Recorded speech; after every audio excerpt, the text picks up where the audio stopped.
Margaret Harrison stood in front of the mirror in her new bedroom, adjusting her pearl necklace one more time. The room was huge, bigger than her old apartment had been. Everything in the house was expensive and perfect. The marble floors shined like glass. The paintings on the walls cost more than most people made in a year. This was her new life now, married to Richard Sterling, one of the richest men in the city. 6 months ago, Margaret had been a single mother working as a nurse. She lived in a small apartment with her daughter Amara, counting every dollar and worrying about bills. Then she met Richard at a charity event at the hospital where she worked. He was there writing a big check, and she was serving coffee to the guests. Richard was tall and handsome, with silver hair and expensive suits. He spoke with confidence about his tech company and his business deals. When he smiled at Margaret, she felt like the most important person in the room. He asked her to dinner that same night. The next few months felt like a fairy tale. Richard took Margaret to fancy restaurants where the waiters knew his name. He bought her beautiful dresses and jewelry. He told her she was the most genuine person he had ever met. He said he was tired of fake people who only wanted his money. When Richard proposed after just 4 months, Margaret said yes. She felt like she was dreaming. Here was a man who could give her and Amara everything they had ever wanted. No more worrying about money, no more working double shifts, no more telling Amara they could not afford things. Richard seemed to care about Amara too, at least at first. He asked about her school and her friends. He smiled when she talked about her day. He even bought her a new laptop for her studies.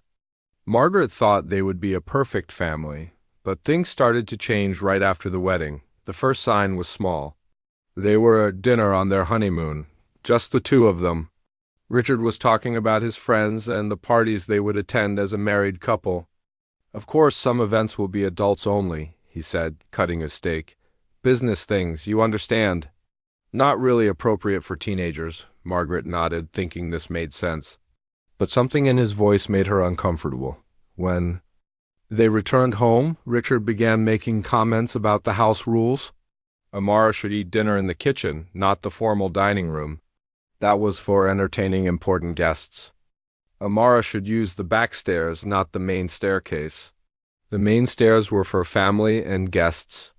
But Amara is family, Margaret said, confused. Richard smiled, but it did not reach his eyes. Of course she is, darling. I just mean, well, you understand. There are different levels of family, aren't there? Margaret did not understand, but she did not want to fight. She was still getting used to being married again. Her first husband had died in a car accident when Amara was just a baby. Margaret had been alone for so long. She wanted this marriage to work. Amara was 16 years old, quiet and smart. She had lived with Margaret for 3 years now, ever since Margaret adopted her from foster care. Amara had been in the system since she was small. Her birth mother had addiction problems and could not care for her. Amara had lived in 7 different homes before. Margaret remembered the first time she met Amara. The girl was 13, sitting in the social worker's office with a book in her hands. She was small for her age, with big brown eyes and hair in neat braids. She answered Margaret's questions politely but quietly.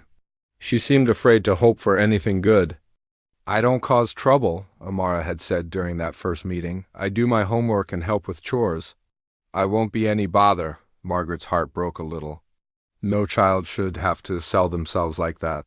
She knew right then that she wanted to give Amara a real home. It took months for Amara to believe that Margaret really wanted her.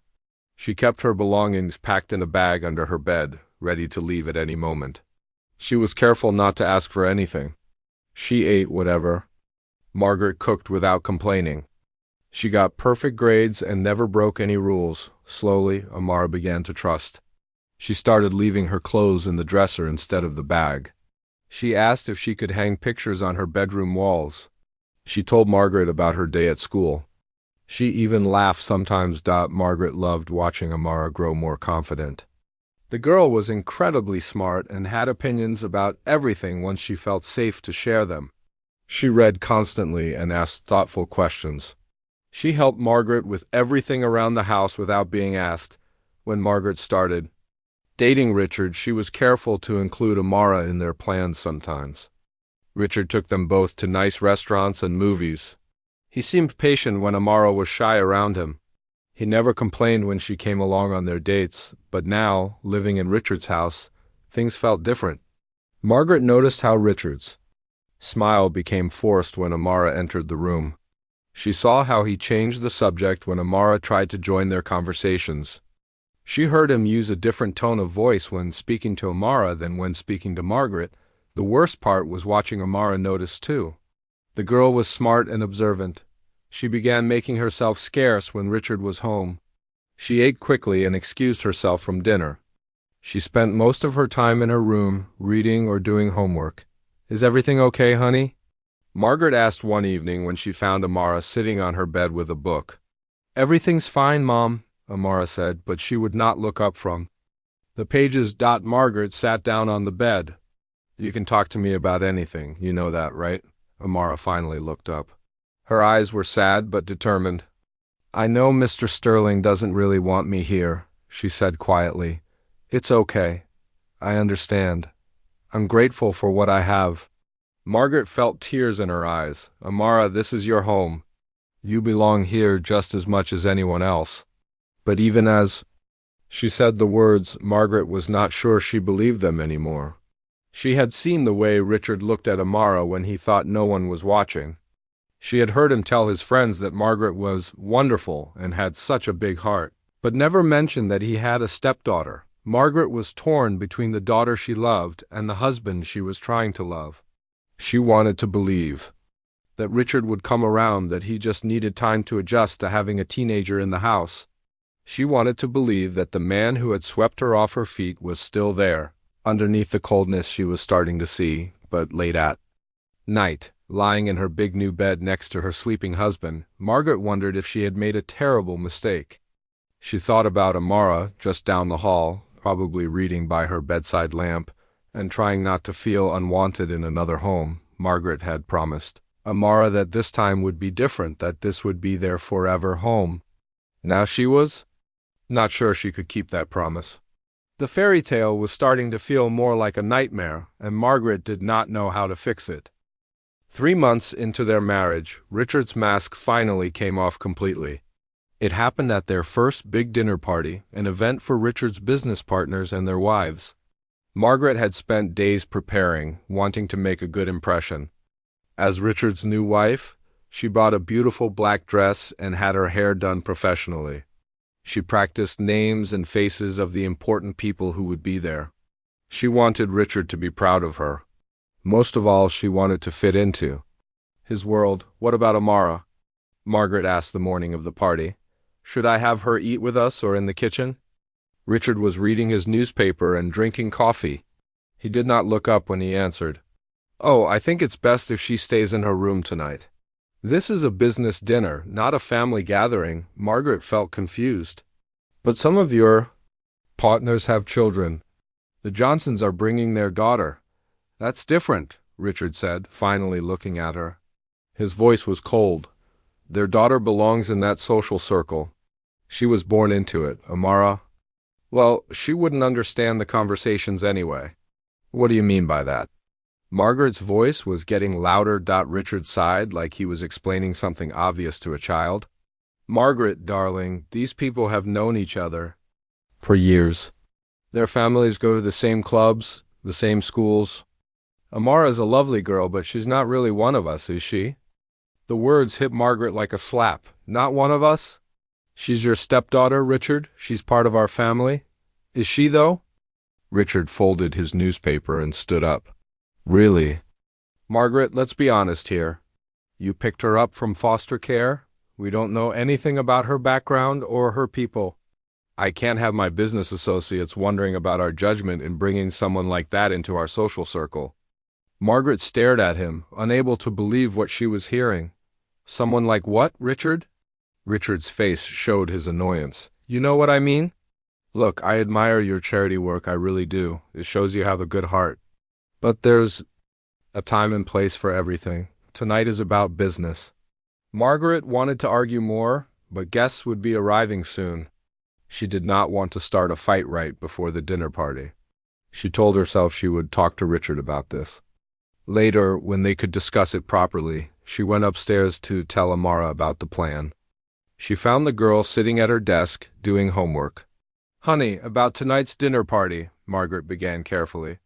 "Richard thinks it might be better if you eat in your room. It's going to be very boring business talk." Amara looked up from her math homework. Her face showed no emotion, but Margaret could see the hurt in her eyes. "Okay, Mom, I understand." "Do you?" "Because I'm not sure I do," Margaret said honestly. Amara put down her pencil and turned to face Margaret completely. "He doesn't want me there because I don't fit, right? Because I'm black and adopted and not really his family." Margaret sat down on Amara's bed. "Sweetheart, that's not—" "It's okay, Mom," Amara interrupted gently. "I've been in enough homes to know when someone doesn't want me around. Mr. Sterling is nice to me when you're watching, but when you're not there, he barely looks at me." "I get it." Margaret felt tears starting in her eyes. "This is your home. Amara, you have every right to be at that dinner table." "But do I really?" Amara asked. "Or am I just here because you feel sorry for me?" "Don't ever say that again," Margaret said firmly. "I adopted you because I love you.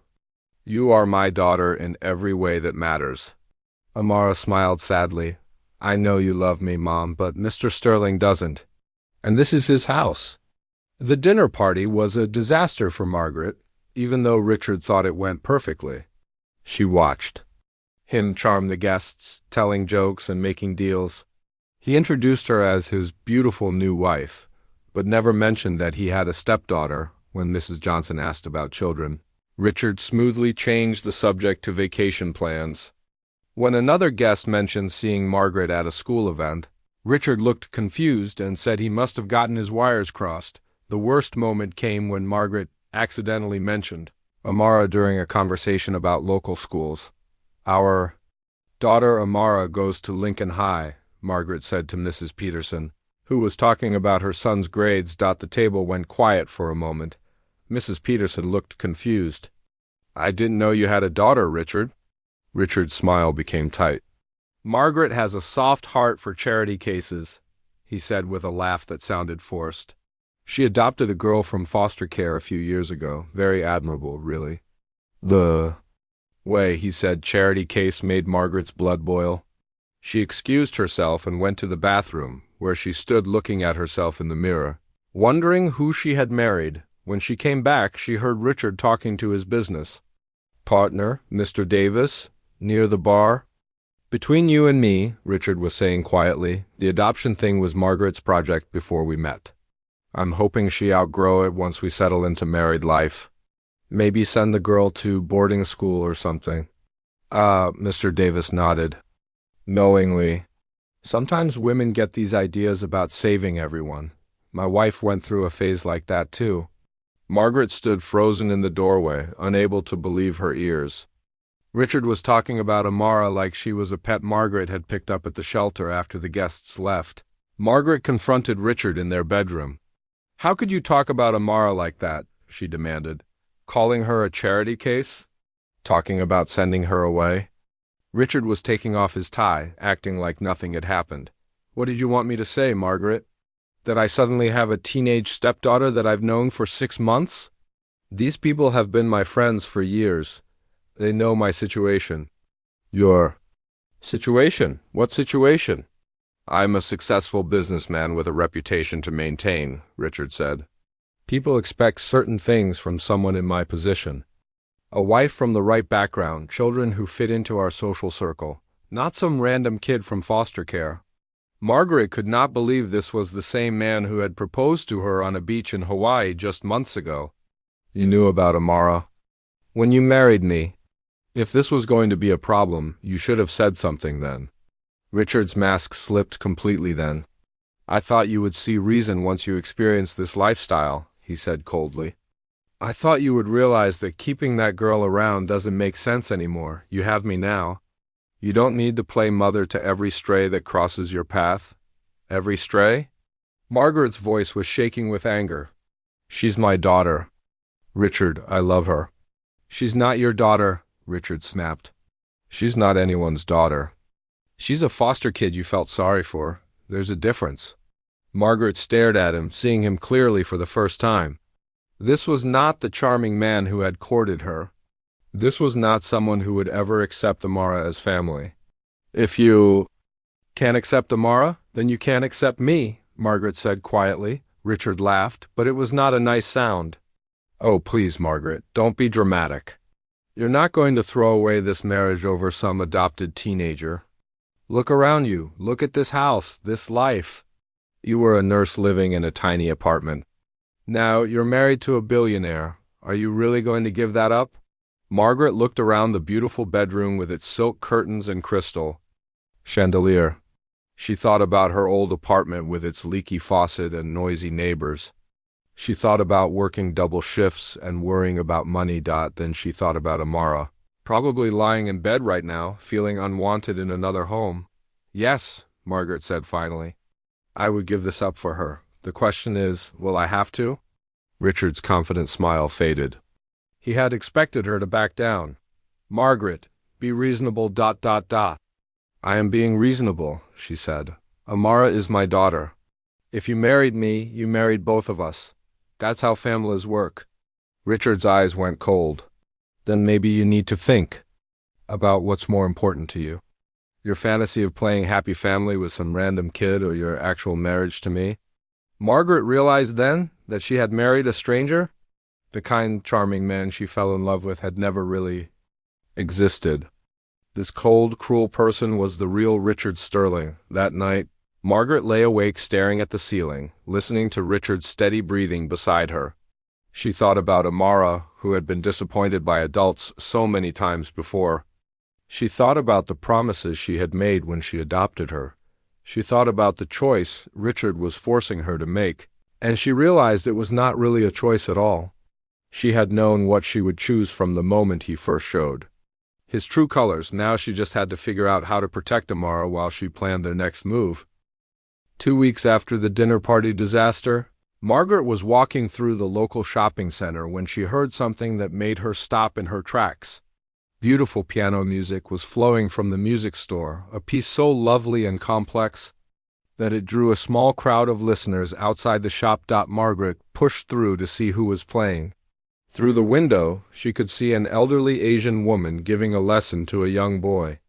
The music was coming from a grand piano near the back of the store where customers could try out instruments. Excuse me, Margaret said to the store manager. Who is that playing? That's Mrs. Chun, the manager replied with pride. She used to be a famous concert pianist before she retired. Now she teaches here part-time. Amazing, isn't she?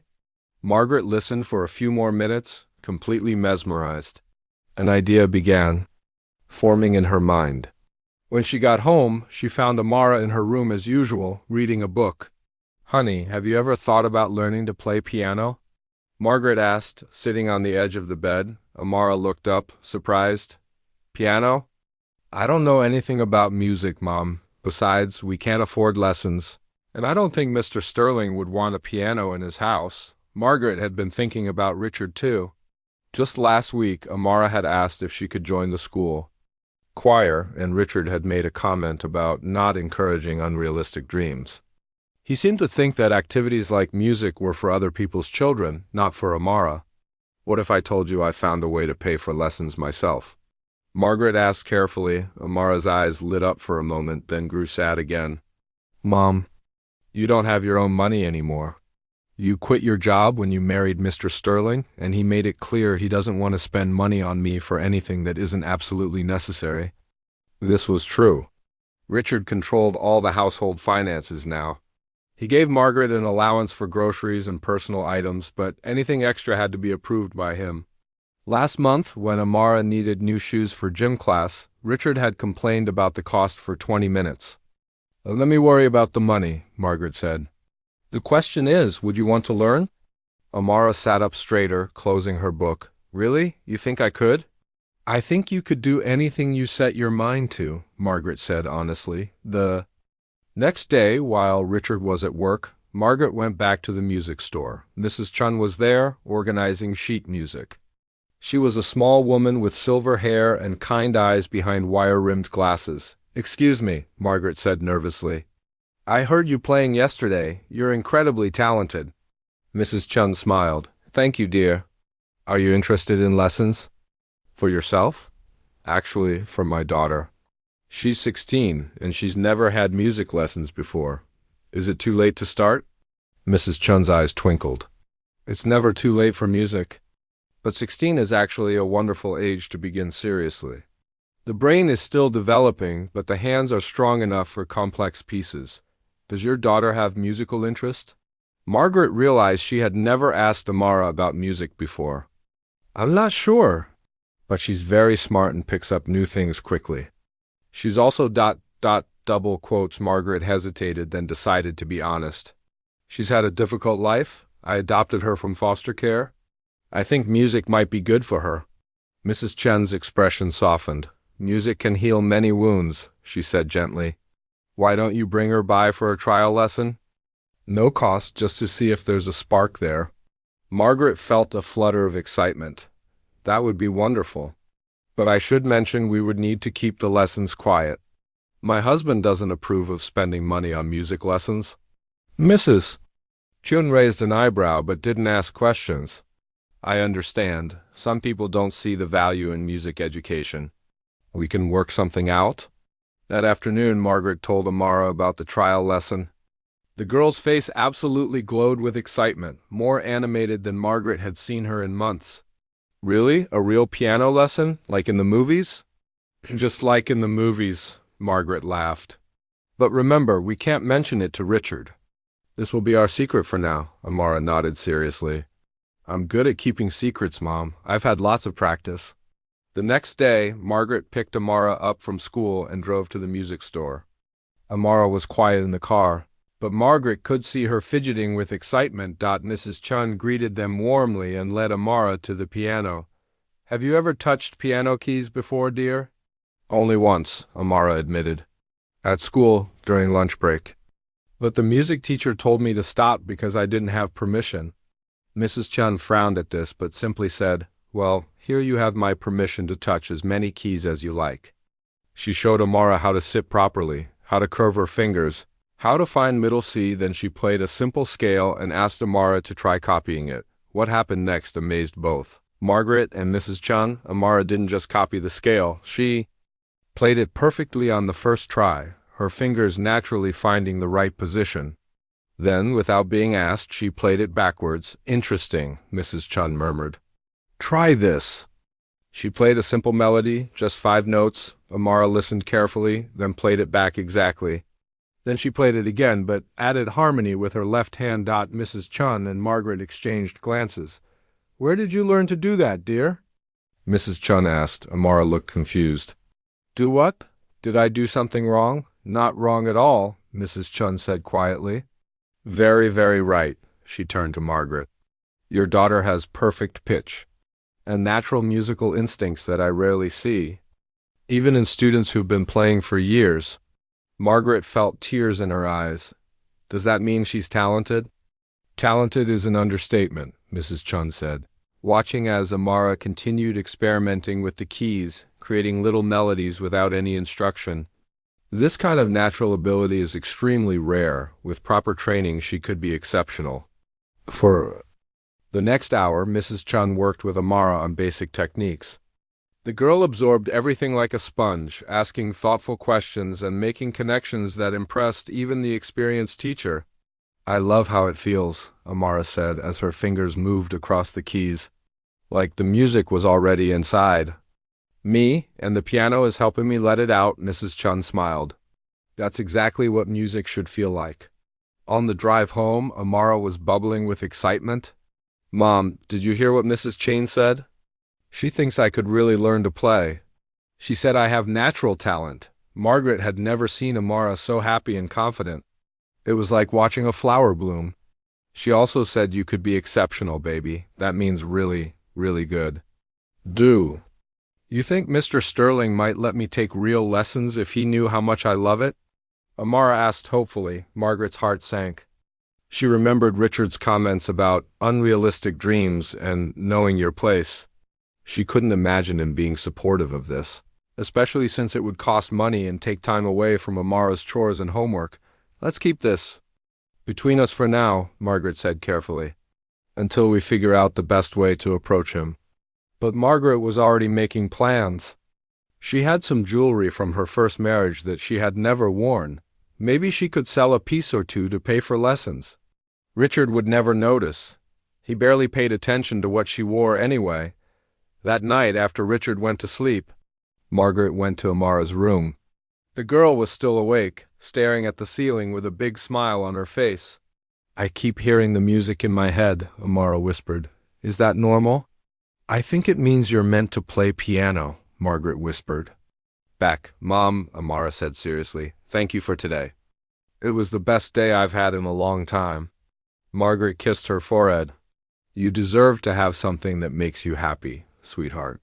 And if you're good at it, we'll find a way to make it work." The next week, Margaret quietly sold her grandmother's pearl earrings to a jewelry store downtown. They weren't worth a fortune, but enough to pay for a month of lessons.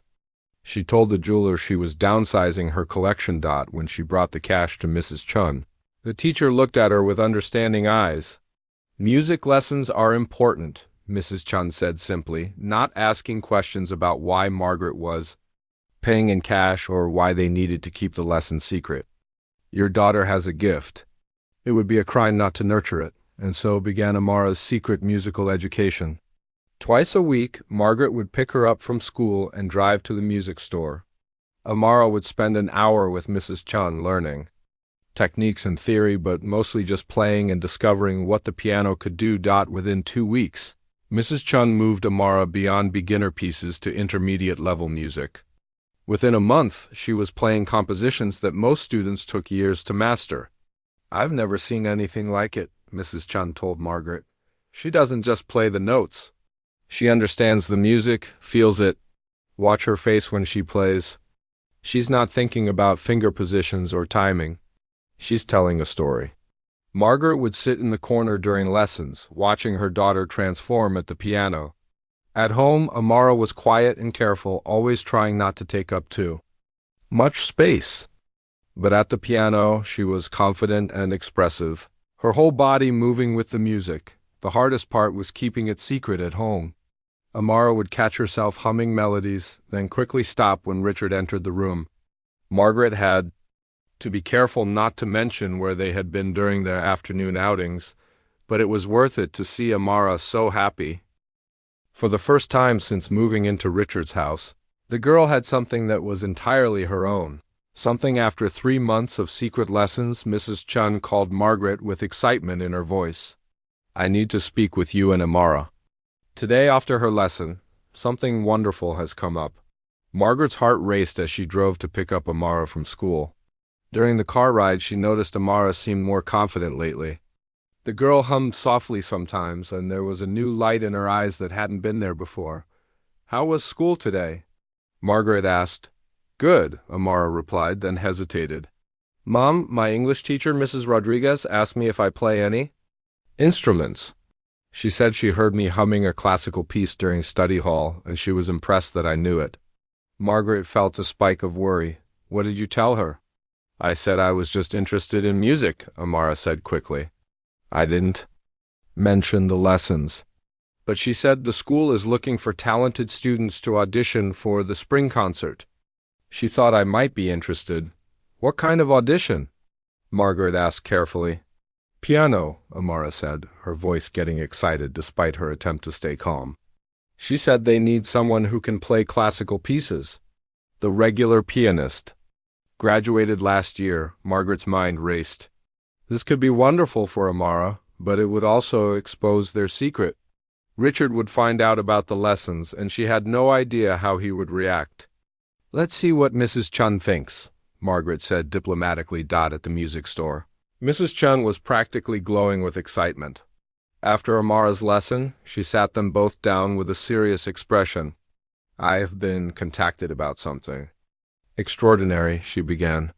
"Every year, the National Young Artists Foundation holds a competition for talented youth. The winner receives a full scholarship to Juilliard School of Music." Margaret had heard of Juilliard. It was one of the most famous music schools in the world. The competition is in 6 weeks, Mrs. Chun continued. I believe Amara has the talent to compete and possibly win. Amara's eyes went wide. You really think I'm good enough for something like that? Dear child, in 40 years of teaching, I have never encountered natural talent like yours, Mrs. Chun said seriously. You've progressed more in 3 months than most students do in 3 years, but this would require intensive preparation. Margaret felt excited and terrified at the same time. What would intensive preparation involve? Daily lessons, at least. 2 hours each day. Professional coaching on stage presence and performance anxiety. A high-quality instrument to practice on at home. And the competition entry fee. How much is the entry fee? Margaret asked, though she was afraid to hear the answer. $5,000, Mrs. Chun said quietly. Margaret's heart sank. She had barely managed to pay for regular lessons by selling her jewelry piece by piece. $5,000 was impossible without Richard knowing. I understand that's a significant amount, Mrs. Chun said quickly, seeing Margaret's expression. But this scholarship is worth over $200,000. It would change Amara's entire future. What's Juilliard? Amara asked quietly. Mrs. Chun's eyes lit up. It's one of the most prestigious music schools in the world. Students who graduate from there become professional musicians, playing in the world's best orchestras and concert halls. It's where dreams come true for musicians. Amara looked stunned. And you think I could really go there? I think you could not only go there, but excel there, Mrs. Chun said firmly. But we need to be realistic about the challenges. This competition will have students who've been playing since they were very young, students whose families have spent hundreds of thousands of dollars on their musical education. Then how can I compete with them? Amara asked, her excitement fading. Because you have something they don't, Mrs. Chun said simply. You have soul. When you play, you tell a story that comes from your heart. Technical skill can be taught. But that kind of musical emotion is a gift you're born with. Margaret listened to this conversation with a heavy heart. She wanted this opportunity for Amara more than anything, but she knew Richard would never agree to it. He had made his feelings about Amara's unrealistic dreams very clear. Mrs. Chun, Margaret said carefully, could we have some time to think about this and to discuss the financial aspects? Of course, Mrs. Chun said.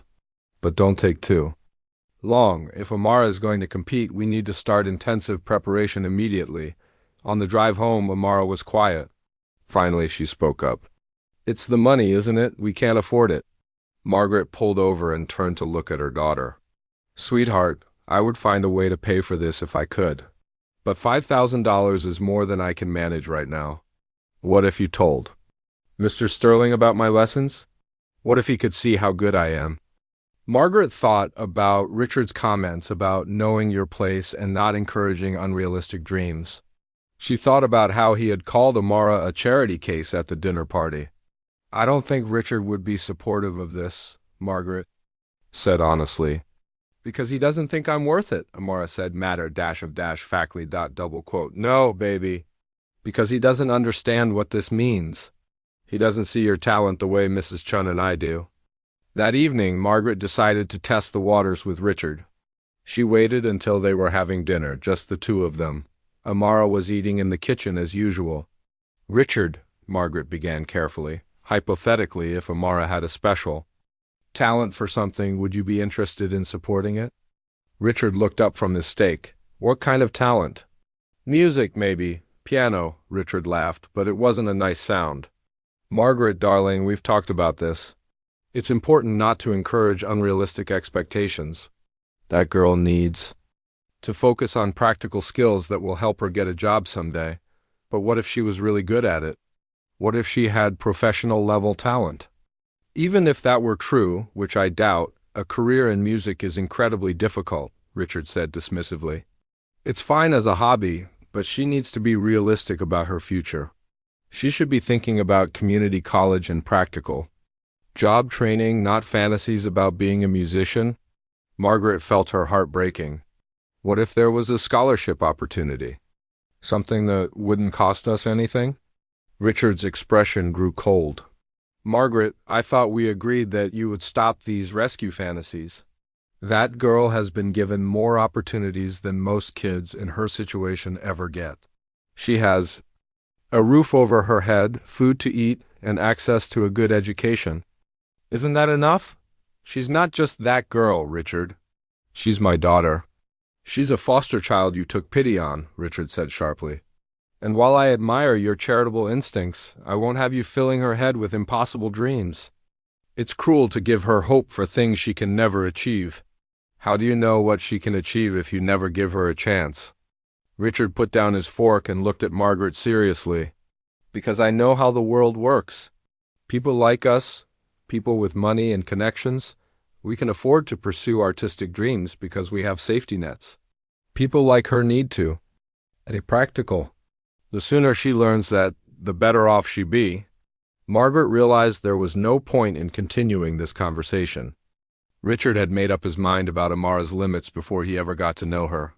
That night, Margaret lay awake thinking about the conversation. She thought about the excitement in Amara's eyes when Mrs. Chun talked about Juilliard. She thought about how happy and confident Amara looked when she played piano. Then she thought about Richard's words. People like her need to be practical. The phrase made Margaret angry. What did Richard mean by people like her? Poor people? Black people? Adopted people? All of the above? Margaret realized that Richard saw Amara as a charity case who should be grateful for basic necessities, not as a talented young woman with unlimited potential. He couldn't imagine that someone from Amara's background might be capable of extraordinary things. The next morning, Margaret made a decision. She went to her jewelry box and looked at her engagement ring from her first marriage. It was a beautiful diamond that her late husband had saved for months to buy. She had never worn it since marrying Richard, but she couldn't bring herself to sell it before now. She thought about her first husband, David, and what he would have wanted for Amara. David had died when Amara was just a baby, but he had loved that little girl like his own daughter.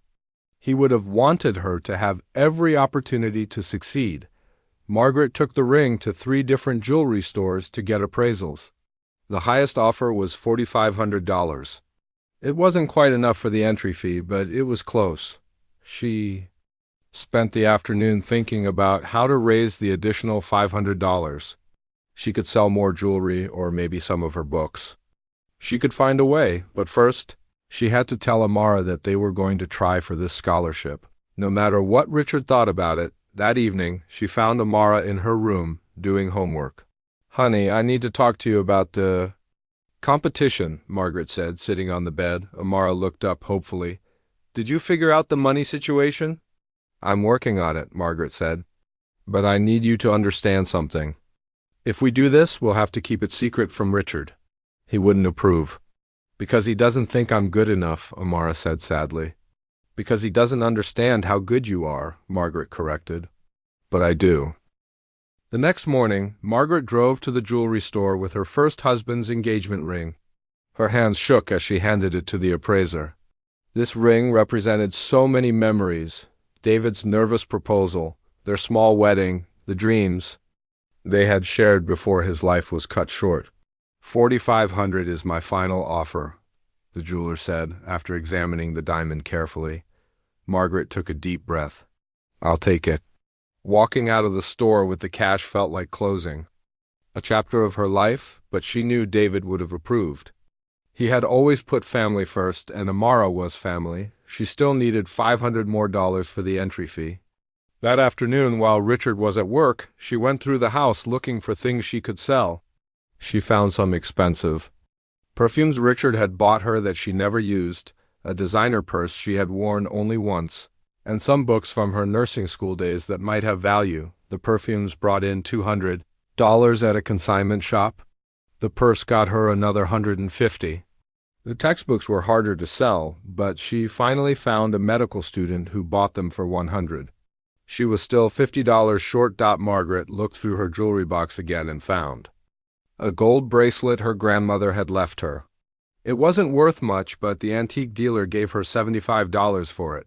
Finally, she had enough. That evening, she called Mrs. Chun. We want to try for the competition, she said quietly, checking to make sure Richard was still in his office. Wonderful, Mrs. Chun said. But we need to start immediately. Can Amara come in tomorrow for an assessment? I need to choose the right piece for her to perform. What kind of piece? Margaret asked. Something that will showcase her technical skills and emotional depth. The competition allows each performer up to 15 minutes. We need to choose carefully. The next day, Margaret picked Amara up from school early, telling the office she had a doctor's appointment. She hated lying, but there was no other way. At the music store, Mrs. Chun had prepared several pieces for Amara to try. We need something impressive but not too difficult, she explained. You've only been playing for 3 months. We have to be realistic about what you can master in 6 weeks. Amara tried each piece, sight-reading them with amazing skill. But when she got to the 4th piece, something magical happened. It was a Chopin nocturne, slow and emotional, with complex harmonies that seemed to flow from her fingers naturally. That's it, Mrs. Chun said softly. That's your piece. But it's so sad, Amara said, still playing. It makes me think of missing someone. Music should make you feel something, Mrs. Chun explained. The judges will be looking for technical skill, yes, but also for emotional connection. This piece will let you show both. From that day forward, Amara's life became about preparation. Mrs. Chun arranged for her to have lessons every day after school. Margaret had to create an elaborate web of lies about where they were going. Amara is tutoring some younger students, she told Richard when he asked about their daily absences. Good, Richard said approvingly. She should learn the value of hard work. If only he knew how hard Amara was actually working. The daily lessons were intense. Mrs. Chun pushed Amara to perfect every note, every phrase, every emotional moment of the piece. They worked on hand position, breathing, stage presence, and how to recover from mistakes. In competition, anything can happen, Mrs. Chun warned. A key might stick, you might forget a passage, someone might cough at the wrong moment. You need to be prepared for everything. Amara absorbed it all with determination that amazed both Margaret and Mrs. Chun. She practiced the piece over and over until she could play it perfectly, even when distracted. She worked on memorizing it so completely that her fingers could play it while her mind focused on the emotions. The hardest part was not having a piano at home. Amara had to do all her practicing at the music store, which meant longer and longer absences from Richard's house. Where are you two disappearing to every afternoon? Richard asked one evening over dinner. Margaret's heart raced, but she kept her voice calm. Just errands and activities. You know how busy teenagers keep their mothers. What kind of activities?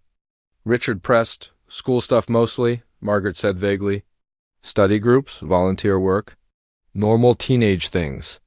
Richard seemed satisfied with this answer, but Margaret noticed he was paying more attention to their comings and goings. 2 weeks into the intensive preparation, Mrs. Chun suggested renting a piano for home practice. Amara needs more practice. Time, she explained. 2 hours a day isn't enough for this level of competition. We can't have a piano in Richard's house, Margaret said immediately. He would ask too many questions. Mrs. Chun thought for a moment. What about a digital piano with headphones? Something small that could be hidden when not in use? Margaret considered this. A digital piano would be much smaller than a regular piano, and with headphones, Richard wouldn't hear it. But where could they hide it? The basement, Amara suggested. Mr. Sterling never goes down there. It's just storage. They rented a digital piano and had it delivered while Richard was at work. Margaret and Amara struggled to carry it down to the basement, setting it up in a corner behind some old furniture. From then on, Amara would sneak down to the basement every night after Richard went to sleep. She would put on the headphones and practice for hours, her fingers moving silently across the keys while beautiful music played in her ears. Margaret would often find her asleep at the piano in the morning, her head resting on the music stand. The dedication was both inspiring and heartbreaking. Are you sure this is what you want? Margaret asked one morning, finding Amara particularly tired after a long practice session.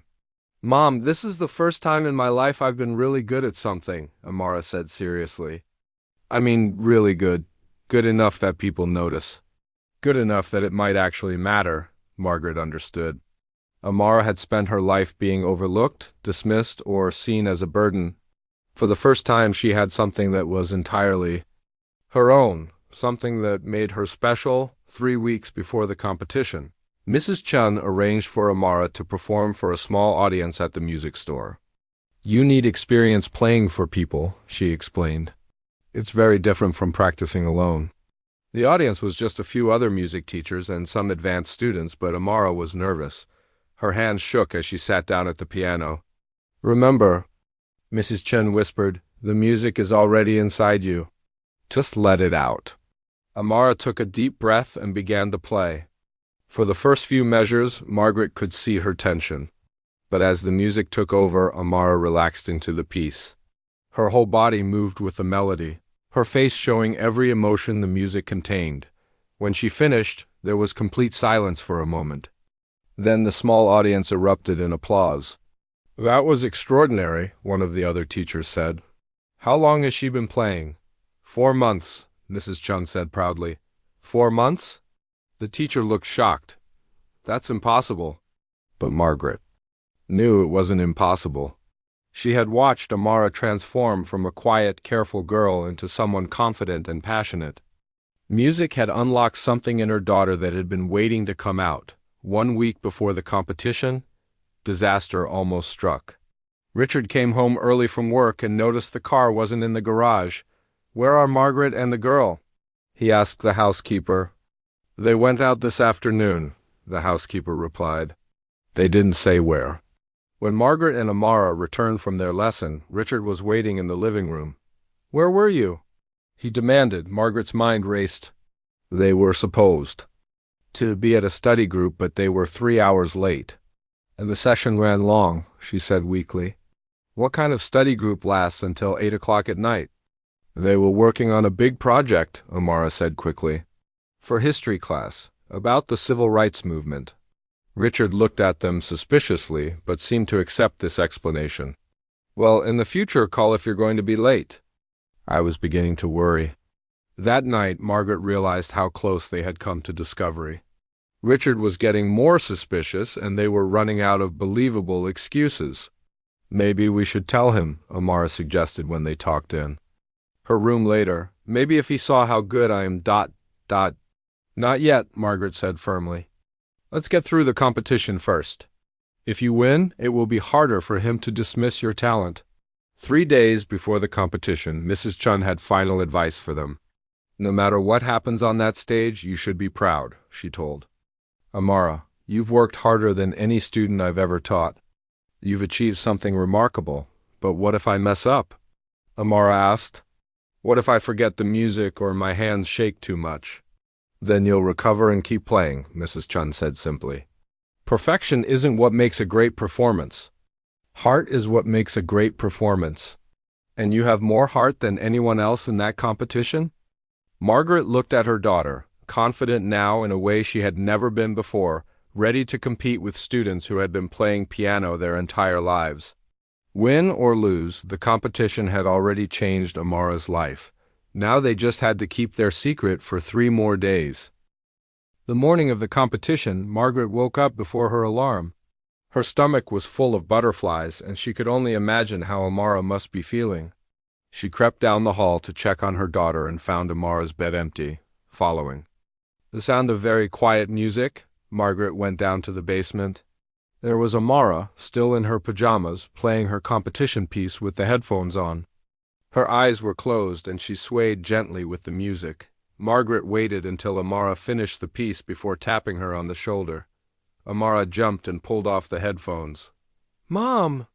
You scared me. What time is it? 6:30, Margaret said, sitting beside her on the piano bench. How long have you been up? I couldn't sleep, Amara admitted. I kept running through the piece in my head, so I figured I might as well come down here and practice for real. Margaret studied her daughter's face. Amara looked nervous but determined. How are you feeling? Terrified, Amara said honestly. But also excited. Is that weird? Not at all, Margaret said, wrapping an arm around her. It means you care about this, and that's a good thing. The competition was being held at the Riverside Concert Hall, the most prestigious venue in the city. Margaret had driven by it many times, but never imagined she would have a reason to go inside. The problem was explaining their absence to Richard. Margaret had told him she was taking Amara shopping for college prep materials, that the competition would last most of the day. We'll be back by dinner, Margaret had promised, hoping it was true. At breakfast, Richard was reading his newspaper as usual. Don't forget we have the Morrisons' party tonight, he said without looking up. I want you there by 7. Margaret's heart sank. She had completely forgotten about the party. Of course, she said, trying to keep her voice steady. We'll be back in plenty of time. But she had no idea how long the competition would last. There were 12 contestants, and each one got 15 minutes to perform.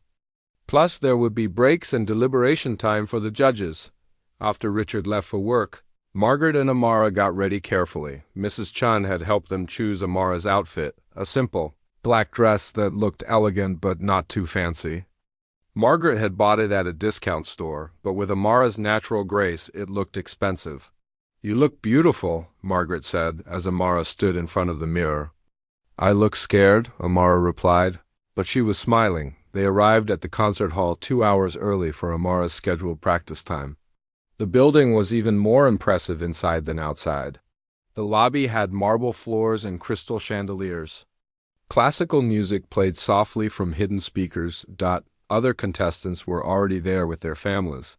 Margaret noticed immediately that most of the other families looked wealthy.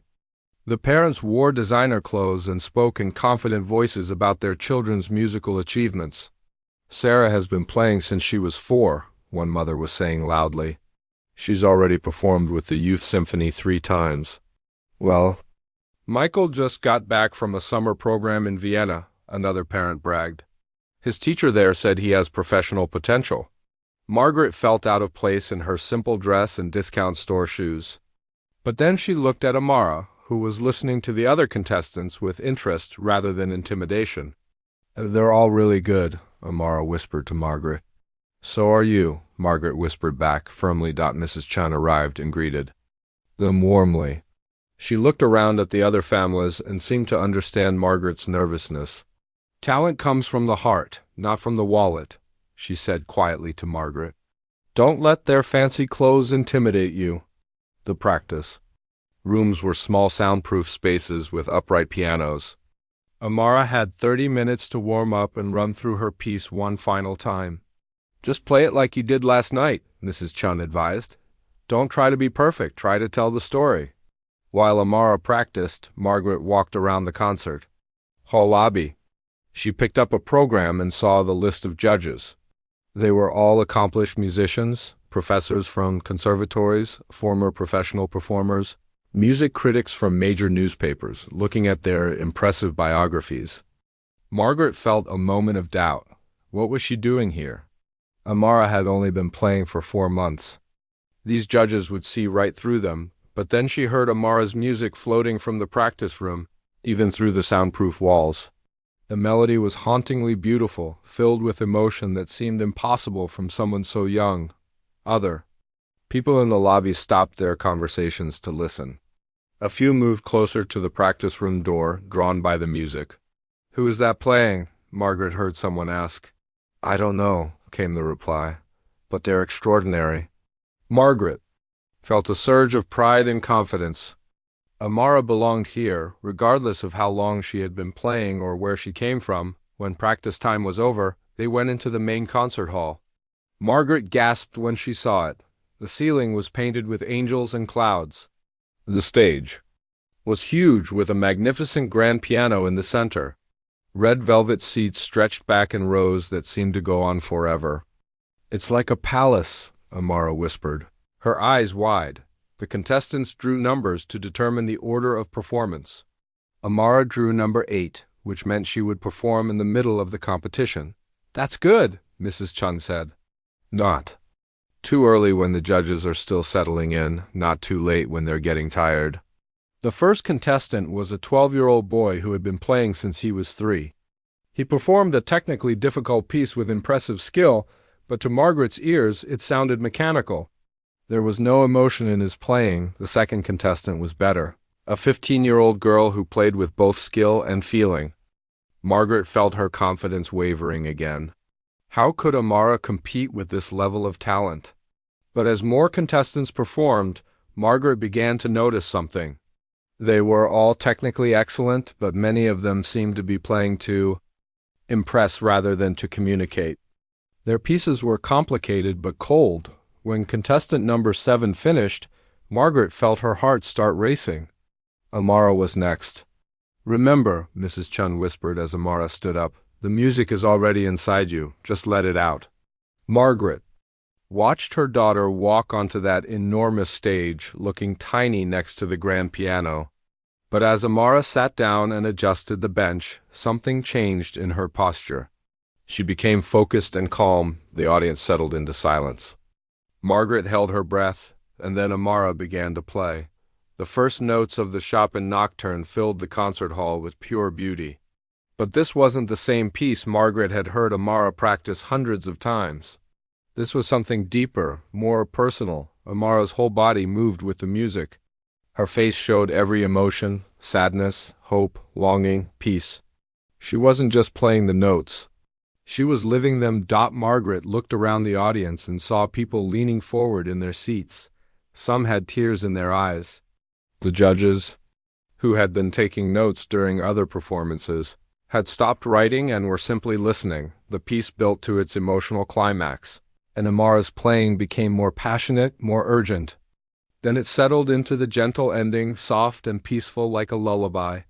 When the last note faded away, there was complete silence for a long moment. Then the audience erupted into applause that seemed to shake the building. People stood up, clapping and cheering. Amara sat at the piano for a moment, looking stunned. Then she stood and bowed gracefully before walking off the stage. Margaret was crying openly now. Not caring who saw her, Mrs. Chun was crying too. "That was a professional-level performance," Mrs. Chun said through her tears.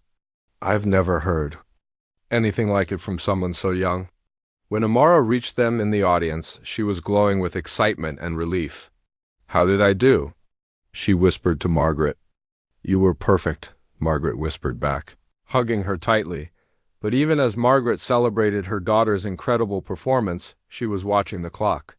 It was already 5 o'clock, and they still had 4 more contestants to go. The judges would need time to deliberate. Richard's party started at 7. Margaret realized with growing panic that they might not make it home in time. And if they didn't, Richard would ask questions that she couldn't answer. The remaining contestants performed well, but none of them created the magic that Amara had. Margaret could see it in the judges' faces. They were still thinking about Amara's performance. Finally, at 6:30, the judges retired to deliberate.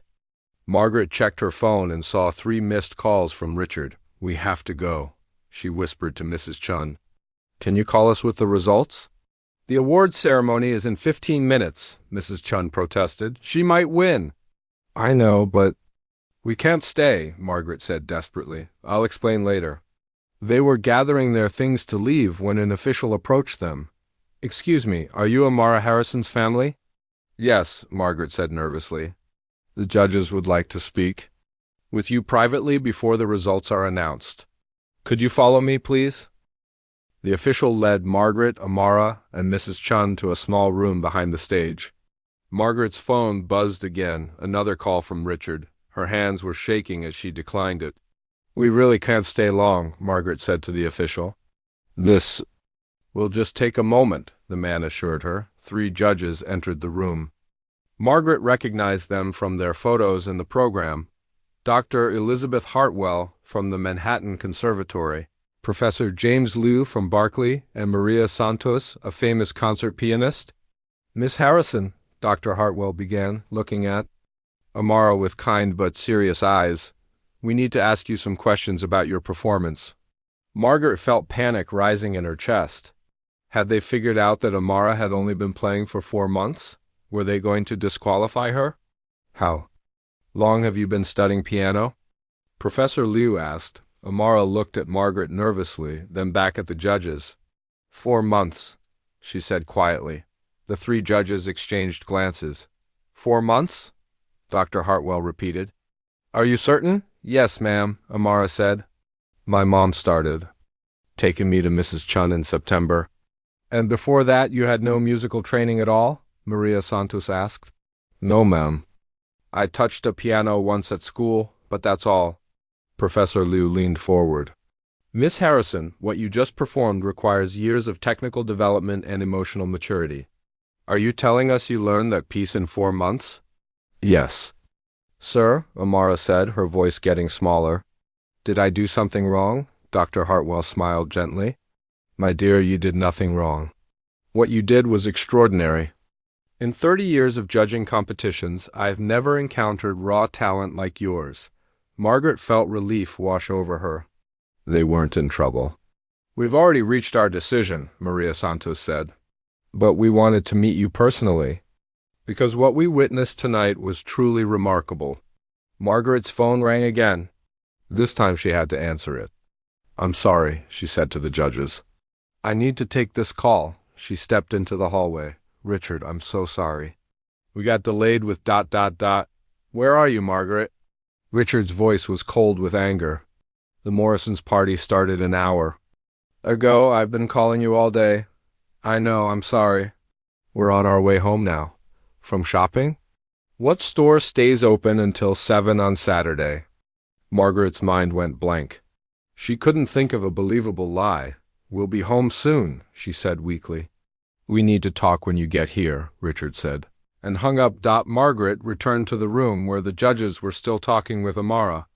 Mrs. Harrison, Dr. Hartwell said as Margaret entered, your daughter has a gift that comes along perhaps once in a generation. With proper training, she could have an extraordinary career. We understand she's been studying with Mrs. Chun, Professor Liu added. But she needs access to advanced instruction, master classes, performance opportunities. The Juilliard Scholarship would provide all of that, Maria Santos said meaningfully. Margaret looked at their expectant faces and realized they were telling her that Amara had won. Her daughter had actually won the competition and the full scholarship to Juilliard. Are you saying ... Margaret began. Congratulations, Miss Harrison, Dr. Hartwell said to Amara with a warm smile. You are this year's National Young Artists Foundation Scholarship recipient. Amara's face went completely blank with shock. Then tears started streaming down her cheeks. I won? She whispered. I really won? You didn't just win, Professor Liu said. You won unanimously.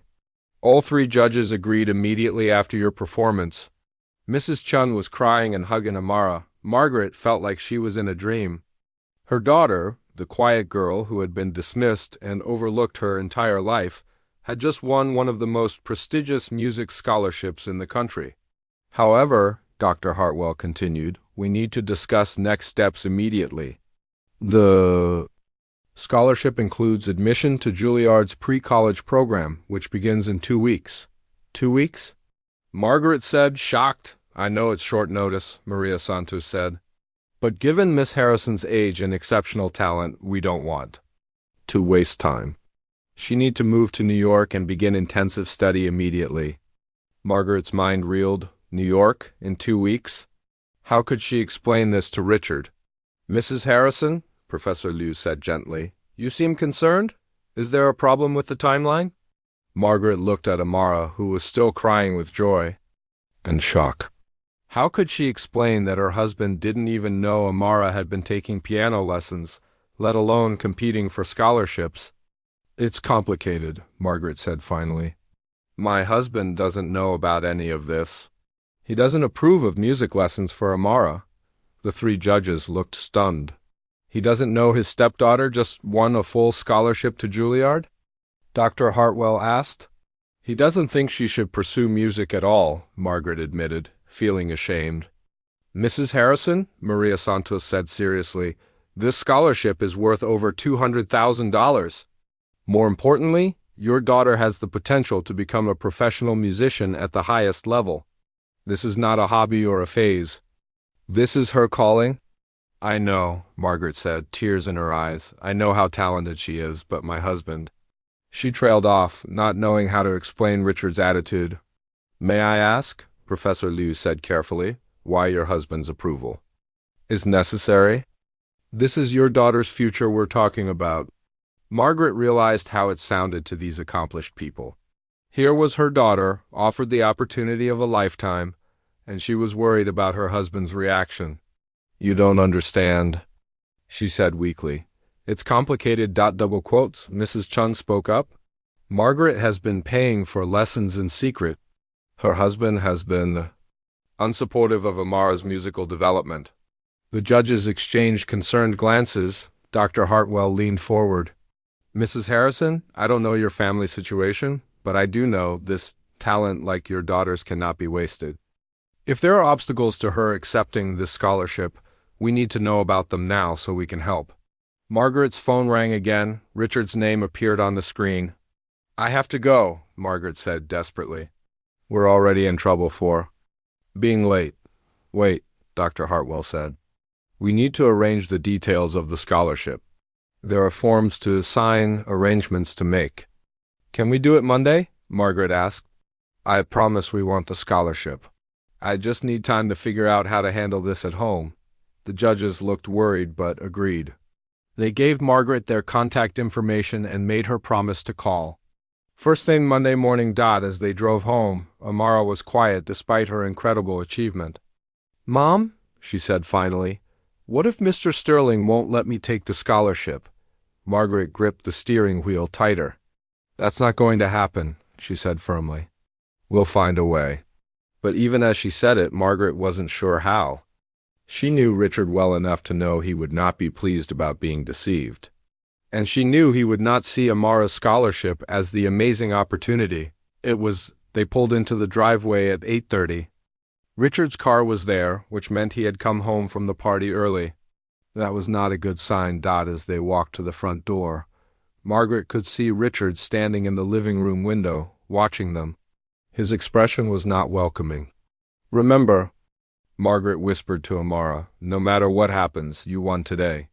You earned that scholarship, and no one can take that away from you. Amara nodded bravely, but Margaret could see she was scared. They opened the front door to find Richard waiting in the foyer, his arms crossed and his face dark with anger. So, he said coldly, would you like to explain where you've really been? Today? Because I called every major store in the city, and none of them had any record of you being there. Margaret felt her carefully constructed lies crumbling around her. Behind Richard, she could see their suitcases sitting by the door. Her heart stopped. Richard, I can explain. I'm sure you can, he said sarcastically. But first, I think you should know that I've booked you both flights back to your old apartment. You can pick up your lies and your secrets and get out of my house. Amara made a small sound of distress. Margaret felt the world spinning around her. You're throwing us out? She whispered. I'm throwing out a liar and her charity case, Richard said cruelly. I won't be deceived in my own home.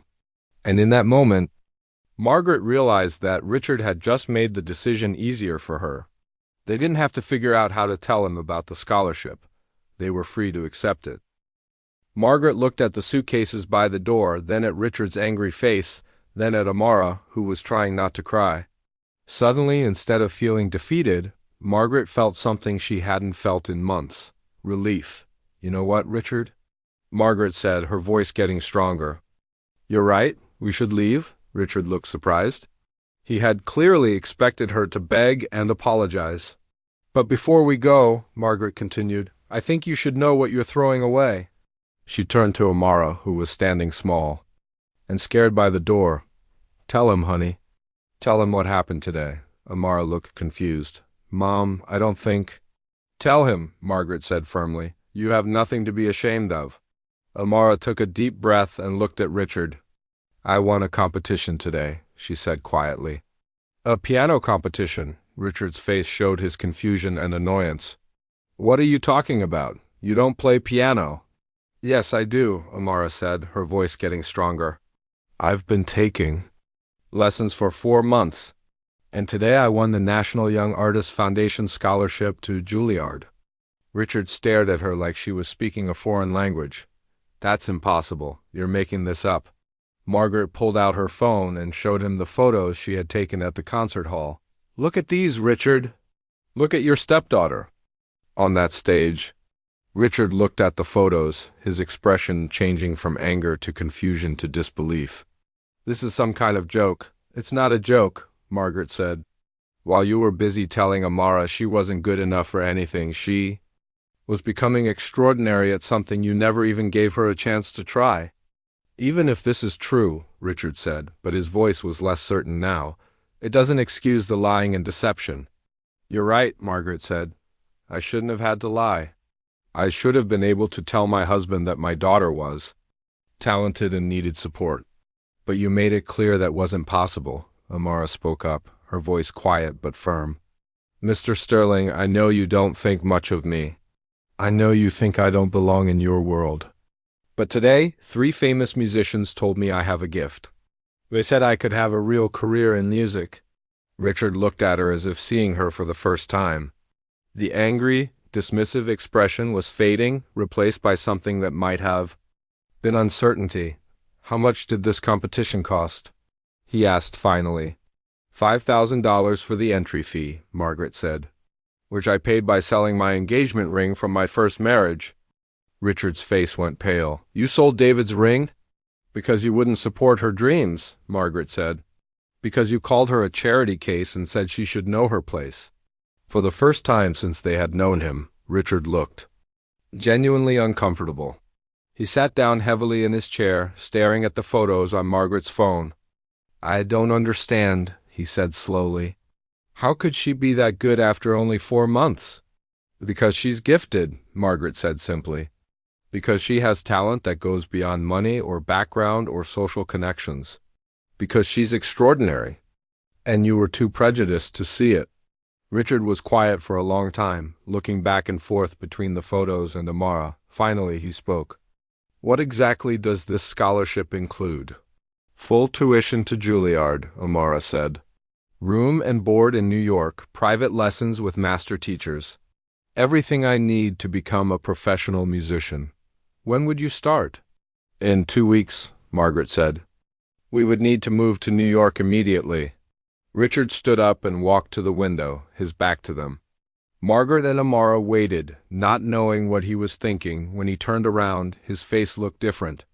The arrogance and coldness were gone, replaced by something that might have been shame. I owe you both an apology, he said quietly. Especially you, Amara. Amara looked shocked. She had never heard Richard apologize for anything. I made assumptions about you based on your background, Richard continued. I decided you weren't capable of great things without ever giving you a chance to prove otherwise. He walked over to where Amara was standing and looked at her seriously. I was wrong, and I'm sorry, Amara didn't know what to say. She had spent months feeling unwanted and dismissed, and now this man was actually apologizing to her. Does this mean you won't throw us out? Margaret asked carefully. Richard's face showed his shame. Margaret, I don't deserve to have you stay. The way I've treated both of you, I'm not sure I can ever make up for it. You could try, Margaret said quietly. Richard nodded slowly. If you're willing to give me a chance, I'd like to try to be the husband and stepfather you both deserve. He turned to Amara. And I'd like to support your music education if you'll let me. Amara looked at Margaret, who nodded encouragingly. Okay, Amara said softly. I'd like that. The next morning, Richard surprised them both by asking to hear Amara play. She led him down to the basement where the digital piano was hidden. You been practicing down here? Richard asked, looking around the dusty storage room. I didn't want to bother anyone, Amara said. Richard's face showed his regret. You should never have had to hide your talent. Amara sat down at the piano and played the Chopin piece that had won her the competition. Richard stood listening, his face showing amazement and growing respect. When she finished, Richard was quiet for a long moment. That was beautiful, he said finally. I had no idea you were so talented. Most people don't, Amara said simply. People usually don't expect much from kids like me? Kids like you? Richard asked. Foster kids, black kids, kids with no money or connections. Richard looked uncomfortable. I'm guilty of that kind of thinking, he admitted. I grew up believing that success came from the right family or the right schools. I never considered that talent could come from anywhere. Over the next 2 weeks, Richard threw himself into supporting Amara's transition to Juilliard. He hired a moving company to help them relocate to New York. He researched the best practice rooms and piano teachers. He even bought Amara a beautiful new dress for her first performance at school. You don't have to do all this, Margaret told him one evening as he researched piano accessories online. Yes, I do, Richard said firmly. I have years of neglect to make up for. The day before they left for New York, Richard gathered them in the living room for a conversation. I want you both to know something, he said seriously. Amara, you've taught me that talent and worth have nothing to do with where someone comes from. You've shown me that I was letting prejudice blind me to what was right in front of me. He paused, collecting his thoughts. Margaret, you've shown me what real love looks like. The way you fought for Amara's dreams, even when it cost you everything, that's the kind of mother and wife I should have been supporting all along. We're family now, Margaret said. Real family. That means we support each other's dreams. All of our dreams, Richard agreed, looking at Amara. And I can't wait to see where your music takes you. 6 months later, Margaret and Richard sat in the audience at Lincoln Center, watching Amara perform with the Juilliard Youth Orchestra. She was playing a solo piece, her fingers dancing across the keys with confidence and joy. She's incredible, Richard whispered to Margaret. I almost can't believe I tried to stand in the way of this. The important thing is that you learned, Margaret whispered back. And now you're her biggest supporter. It was true. Richard had become completely devoted to Amara's musical education.